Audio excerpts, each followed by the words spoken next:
Hi, my name is Andy Rausch, and I am an author. This is my 41st book. The name of it is Stories, as in snake hisses, I wrote this story, The Reckanado, with my now 10-year-old daughter, Josslyn. Josslyn, say hello. Hello. This was her first published story. This makes her one of the first published 10-year-olds, which is pretty cool. What do you think of that, Josslyn? Pretty awesome. This story was created by Josslyn.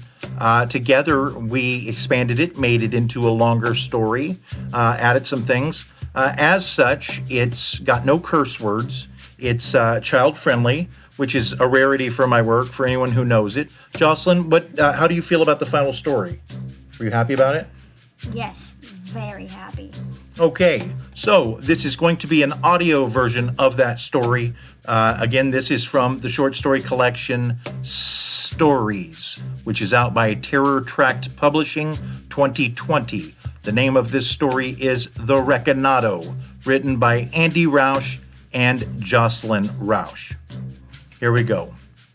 Jake had been playing video games at Cosmo's game room for nearly 2 hours. He loved spending time in the arcade, but now he was out of quarters and it was time to go.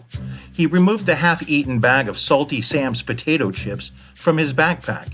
He then slung the bag over his shoulder and walked toward the exit, munching chips as he did. When he stepped outside, he came face to face with Carter, the biggest bully in the whole school. Carter and his friends, Eric, Max, and Devin, were standing outside the entrance smoking. They were only in the 5th grade, a year older than Jake, but they smoked cigarettes like they were grown-ups. Jake tried to slip past them, but was unsuccessful. Carter reached out and grabbed the strap of his backpack, twirling him around. Max knocked the bag of chips from Jake's hand and chips went flying. "Look at this little twerp," Carter said. Jake didn't know what to say, so he kept his mouth shut. Devin pushed him. "What's the matter, Jakey? Don't you hear him?" Jake said nothing. Carter stepped up close, so close that he and Jake's noses were almost touching, and Jake could smell ketchup on the bully's breath. "Oh, the little baby's scared," Carter teased. And he was right. Jake was scared. And as he stood there face to face with the bully, he thought of the ninja video game he'd just played. How would a ninja handle this? Jake knew there would be fisticuffs, and the ninja would leave all the bullies lying on the ground like pieces of litter on the highway. Jake gave this consideration but concluded he wasn't capable of winning this fight. Jake was no ninja. Carter growled, "Come on, Jake, let's fight." When Jake refused to respond, Carter punched him in his stomach, causing Jake to slide down to his knees. Carter punched him in the face, knocking him back onto the pavement. As Jake lay there, all the bullies took turns punching and kicking him. The onslaught lasted about 10 minutes until, finally, the bullies grew tired. After all, there's only so much entertainment one can find in hitting an inanimate object, which was essentially what Jake was. The bullies made a few more disparaging remarks and then left. Once they were gone, Jake stood up and collected the contents of his backpack they had dumped out on the ground. Jake's nose was bloodied, so he wiped it with the palm of his hand. He walked home with tears in his eyes, wondering why he'd been so unlucky. When Jake finally got home, his father was livid. "I told you to be home by 7, he screamed. "Do you know what time it is?" When Jake said he didn't, his father told him it was 7:15. Jake tried to explain, but his explanation angered his father further. "You probably deserved the beating," his father screamed. "You're weak, Jake. You're weak and you'll always be weak." When Jake started crying again, his father threatened to give him something to cry about. When he finished screaming, he spanked Jake with his belt. 2 weeks passed without incident. Jake saw Carter and the other bullies in the hallway at school, but they didn't bother him. They didn't even seem to notice him. Jake continued going to Cosmo's game room occasionally after school and spending every dollar he had playing Ninja Force. He went 3 times without seeing any signs of the bullies. On Jake's 4th visit, his luck ran out. This time, Carter threw him into a mud puddle and held his face down under the water, threatening to drown him. Jake truly believed he was going to drown, but he didn't. The bullies were slightly easier on him this time. They slapped him and hit him, but they didn't draw blood. As they all stood around him, mocking him and such, Max said, "I know what we can do to him." This intrigued the other bullies. Max asked Jake, "Do you know about the Reckanado?" Jake told him he had no idea what that was. Max said it was an old Indian legend. Jake had no idea, or had no way of knowing if this was a real legend or just hooey that Max made up. But the bullies said there was supposedly a monster called the Reckanado that lived in a cave outside town. "They say it eats humans," Max said. "Supposedly it ate a whole tribe of Indians back in the old days." "That's silly," Jake said. "It's not silly at all," Carter said. "We even know where the cave is." Jake stared at him in disbelief. "You do?" He felt a chill run down his spine. "You bet we do," Max said. "I say we make him stay inside that cave for a whole night," Eric said. Then he turned towards Jake. "If you do, we'll leave you alone forever." The boys chuckled. Jake's eyes got big and he asked, "Forever?" Carter nodded. "Sure. You spend the night in that cave, we'll never bug you again. But it ain't going to be easy, Jakey. There was this kid a long time ago, back when our parents were kids, who stayed a night in there." "What happened?" Jake asked. The boys giggled. "Nobody ever saw him again," Max said. Jake didn't believe the story, but he was tired of being bullied. "Whatever," he said. "I'll spend a night in that stupid cave. There ain't no such thing as a Reckanado." "You can believe whatever you want," Carter said, "but you go home and pack your stuff so you can stay the night. We'll come and knock on your window at midnight and take you up there, but if you chicken out or you don't come outside, we'll..." Carter was trying to think of something adequate but came up short. Finally, Devin chimed in and said, "We'll beat up your mom." Jake wasn't sure they could really beat up his mom, but he agreed to be there. It was 11:52 when Eric knocked on the glass. Jake lifted the window and tossed his backpack out. Then he climbed out after it. To his surprise, Eric assisted. "We gotta be quiet," Jake said. "If my dad catches us, he'll whip me with his belt and call the cops on you guys." "Yeah," Carter said. "I heard your dad was a real jerk." Jake nodded and said, "Yeah, he is." Devin said, "I remember seeing him get mad and spank you one time in the grocery store. Me and my brother watched the whole thing and laughed and laughed." The bullies laughed, but Jake did not. The boys walked along a dark back street to keep from being seen by the town's lone cop. When they reached the edge of town, they turned onto the gravel road that passed the Old Cook Baptist Church. They continued for what felt like miles, but Jake had lost his sense of time and had no idea how long it really was. When they came to a spot that looked to Jake like all the rest, the bullies led him through a barbed wire fence and into a field. They walked across the field, eventually coming to a small pond. Carter pointed ahead and said, "It's just beyond that hill." The boys walked over the hill, leading Jake to a cave on the other side. Just as Jake had never heard of the Reckanado legend, he hadn't heard of any caves in the area either. They were about 20 feet away from it when Jake piped up and said, "I never seen a cave before." "Well," Carter said, "you're going to get a real good look at one tonight, and you better stay inside that cave until daylight. If you don't, we're going to pound you worse than ever. This time, you might not walk away." "Yeah," Max said, "we'll be watching." Jake looked at Carter. "What am I supposed to do in there?" The bully grinned and said, "I don't care what you do so long as you stay in there." Jake looked at the mouth of the cave with big, frightened eyes. "Go on now," Devin said. "Get in there." "Don't be a chicken, Jakey," Eric said. Jake felt a chill run down his spine. He didn't believe in monsters, but even if there was no monster, Jake feared there would be other things. Things like snakes and bats and rats and all sorts of creepy, crawly creatures. "What are you waiting for?" asked Eric. Carter looked at him and growled, "Go in that cave now." Jake walked slowly, his feet heavy. He didn't want to go in that cave. Before he reached the entrance, he pulled off his backpack and set it down on the ground. "What are you doing?" Carter asked. "I'm getting my flashlight," Jake said as he fished around inside the bag. Eric said, "We could have used that flashlight walking up here." Jake ignored this. He pulled out the flashlight and switched it on, shining its beam at the cave. Looking at it now, the cave looked even more frightening than before. Jake felt his blood freeze, and he realized he was shivering.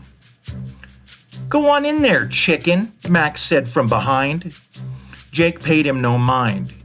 He mustered up all his courage and walked into the cave. Once he was inside, he shined the flashlight around, investigating. The roof of the cave was fairly low, just tall enough for Jake to stand beneath.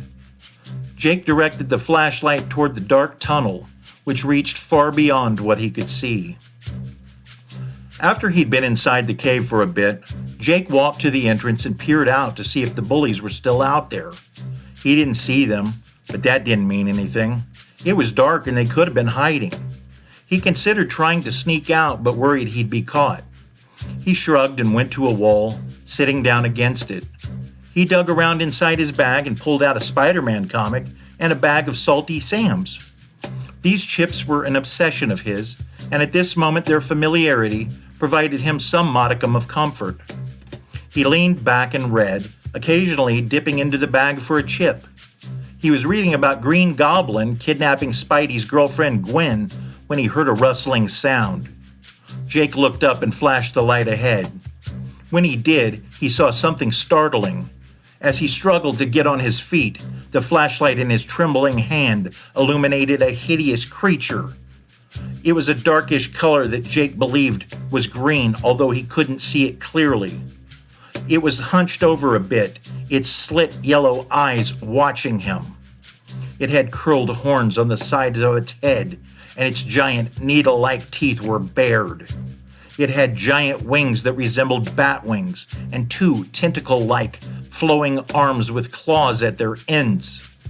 Jake looked down at its two legs and saw it had giant claws for feet as well. Jake was terrified. He couldn't take his eyes off the creature. He felt like he might lose control of his bladder and wet himself. His chest seized and his breath caught. He had a lump in his throat. As the creature came slowly towards him, its head swaying to and fro and then stopping to look directly at him, Jake stood frozen with tears in his eyes. The creature was close now, its open mouth right up in his face. Jake could smell its putrid breath, and he thought of Carter's ketchup breath back at the arcade. The creature remained there, still for a moment, its face in front of his. Its yellow eyes stared into his, and Jake wondered what it was thinking. Jake clamped his eyes shut as tightly as he could and waited to be killed, but nothing happened. Then, after a minute or so, he heard the potato chip bag rustle. He popped his eyes open and saw the Reckanado's face down near to the ground, nibbling at the chip bag. It pulled the bag back in its teeth, and chips fell out onto the ground. Then the creature snapped them up and ate them one by one. As it fed, Jake stood motionless, watching. After a short moment, the creature had finished. It raised its head again and looked at Jake, but it was no longer baring its teeth. Jake wasn't sure, but he thought the creature was looking at him as if to say it wanted more chips. Jake said, "Do you want more chips?" The Reckanado just stared at him. "I'll get you some more," Jake said, lowering himself slowly. He reached for his backpack and opened it, careful not to take the flashlight's beam off the creature. As he did this, the creature watched with curiosity. Jake pulled out a second bag of chips. When the creature saw this, it made an excited squeal and became animated like an eager dog awaiting its treat. Jake held up the bag. "Is this what you want?" The creature stood there staring at the bag. Jake opened it carefully, trying not to make too much noise for fear of startling the creature. Once the bag was open, he removed a chip and tossed it onto the ground before the creature. The creature stretched its head forward and snapped up the chip. Then it looked up at him anxiously again. This time, Jake felt brave and held the chip out. The creature moved its head forward and took the chip from his hand. Jake then repeated this process, letting the creature eat another chip from his hand. Soon, the bag of salty Sams was empty. Jake mustered up his newfound courage and reached his hand out slowly towards the creature's face. The creature moved its head back a little, appearing skeptical, but allowed Jake to stroke its nose. "Good boy," Jake said. "Good boy, Rexy." Jake pulled his hand back slowly and waited to see if the Reckanado would become angry and attack. When it didn't, Jake reached down and picked up his bag. The creature watched him intently as he did this. Jake softly pet its nose again. The Reckanado made a purring sound that was a cross between a chainsaw and a cat. After a few minutes of this, Jake maneuvered himself so his back was facing the entrance of the cave. He pet the creature again and it continued to purr. Jake started to back his way out of the cave. The Reckanado just watched him, showing no signs of anger. When Jake was outside the cave, he turned and started walking home. As he did, he occasionally looked back and saw the Reckanado following at a distance, watching him. It did this until Jake came to the gravel road. After that, the creature turned and headed back towards its cave. When Jake got home, his father was standing on the porch waiting for him. "Where were you?" he screamed. "Your mom and I were worried sick." When Jake didn't respond, it made his father angrier. His father dragged him into the house and spanked him. He then grounded him for 2 weeks, which was fine by Jake. At least he wouldn't have to worry about being picked on by the bullies anymore. When he got to school that morning, none of the bullies even paid him any mind. They didn't even ask if he'd stayed in the cave. No one congratulated on him or congratulated him for surviving, and no one asked whether or not he'd seen the Reckanado. Jake was fast asleep in bed that night when he was awakened by a noise outside. He opened his eyes and shook his head, trying to wake himself. He went to the window and looked out, seeing the Reckanado out on the lawn. It was just standing there, staring at the house. Jake slid the window open and called for him. "I'm over here, boy." The creature came to him, as docile as a trained poodle. Jake asked, "How did you find me, Rexy?" The creature said nothing. It just tilted its head and looked at him expectantly. Suddenly, Jake realized what it wanted. "Hold on," he said. "I'll be right back." He went to his backpack, which was looped over one of the posts on his bed, and unzipped it. He reached in and grabbed the half-eaten bag of Salty Sam's potato chips. When he got back to the window, the Reckanado began staring at the chip bag before Jake even held it up. "Is this what you want?" Jake asked. The creature's slitted yellow eyes grew bigger, and they remained locked on the bag. Jake opened the bag and held a chip out towards the creature, who then snapped it up. "Good, Rexy." Jake continued feeding the creature chips and stroking its nose. When Jake's mother woke him for school, he immediately remembered the Reckanado's visit. Was that real? No, he told himself. It was just a dream. Then he looked towards the window and saw the empty chip bag lying on the floor. It had happened. The Reckanado had really come to see him. This whole scene would play out several more times over the next few weeks. Jake worried that someone would spot the Reckanado and try to hurt him, but no one did. A few weeks passed and Jake received a late birthday card in the mail from his Aunt Ruthie. The card contained $50 cash and encouraged Jake to buy whatever he pleased, so long as it was something fun. The next day, after school let out, Jake walked downtown to the pawn shop to look at used PlayStation games. It turned out there was a buy two, get one free sale, so Jake ended up purchasing 3 games. This left him $26. As he strolled down the sidewalk on his way home, Jake held his new games in his hands, reading their back covers. He was fully engaged in this when someone stepped out from one of the shops and into his path. Startled, he looked up and saw Carter standing before him. Then the other bullies stepped out too. "Hi there, Jakey," Carter said, knocking the game discs from his hands. Jake watched in horror as his new games fell to the pavement. "What's wrong, loser?" asked Max. "Cat got your tongue?" "You said you'd leave me alone if I stayed in that cave," Jake said. The boys all laughed. "You really are an idiot," Carter said. "There's no monster in that cave." "That's just a silly old story," Eric said, and they laughed some more. "I did what you said and you promised," Jake said, on the verge of tears. "You're such a loser," Devin said. Carter got in Jake's face. Jake was angry, and he decided this was the time he would speak up. "You smell like smoke, Carter," Jake said. "Only losers smoke cigarettes. So, you're all a bunch of losers."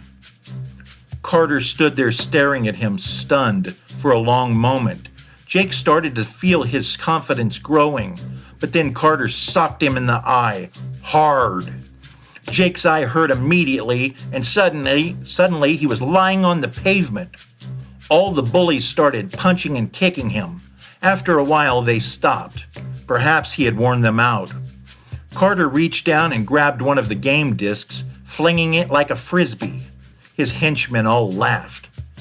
"Stand up," Carter demanded. When Jake stood, Carter said, "How'd you get enough money for all this?" Jake stared at him through watery eyes but didn't say anything. This made Carter even angrier. "You got any more money?" Jake reached into his pocket for the remaining $26. He pulled the bills out and dutifully handed them over to Carter. "Oh man," Carter said, "where'd you get all this?" When Jake didn't speak, Carter punched him in the gut, knocking him down again. Devin leaned over Jake and put a knee on his chest.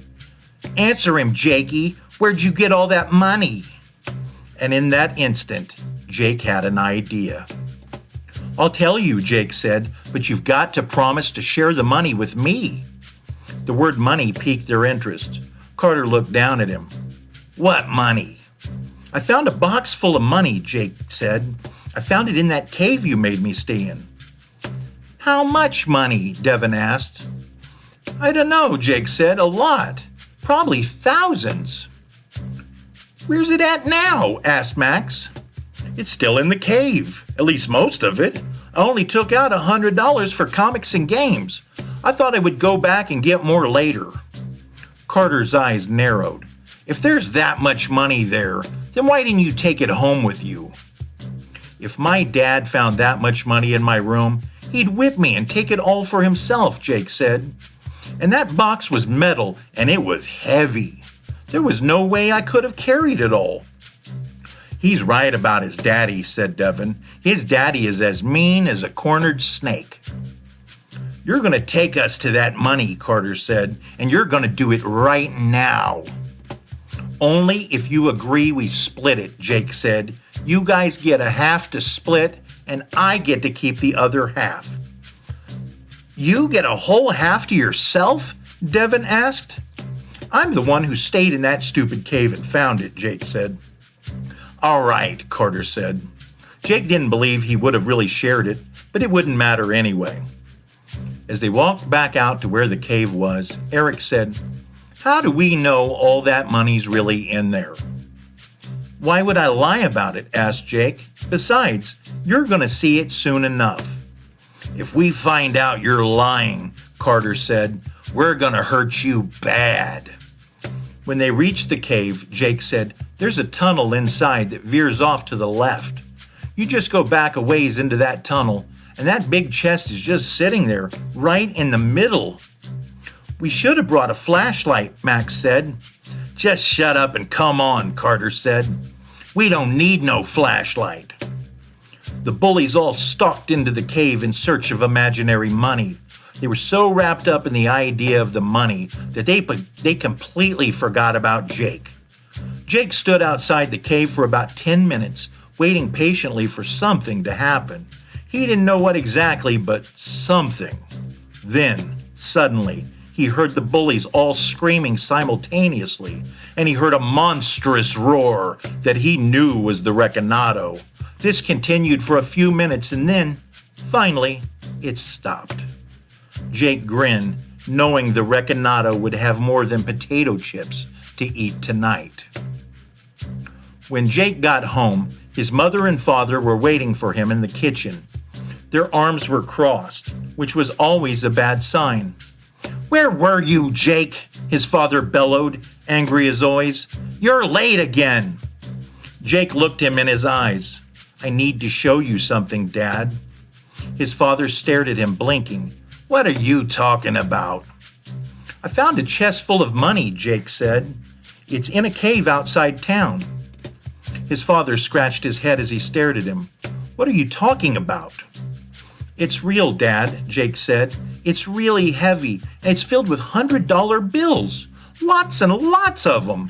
More money than I've ever seen in my whole life." His father considered this. Then he looked at Jake's mom. "They say the McHenry gang used to have a hideout somewhere around here. Maybe that's money they robbed from some train." He looked at Jake. "Did the bills look old-fashioned, or did they look new?" Jake played dumb, trying to sound innocent. "Well, I'm not sure, Dad." "Maybe we should call the cops," said Jake's mom. "No," his father said. "I'll go out and look for myself." Jake's mom said, "Well then, maybe I should go with you."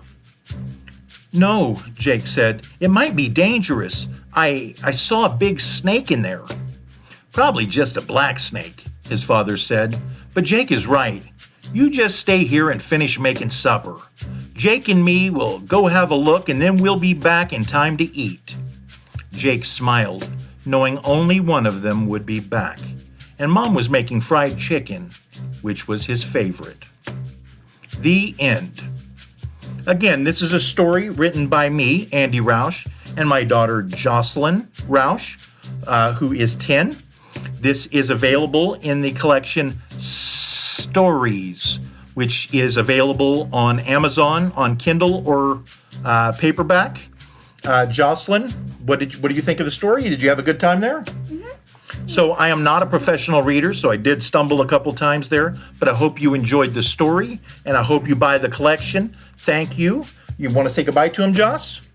Goodbye, people who are listening to this. Bye-bye.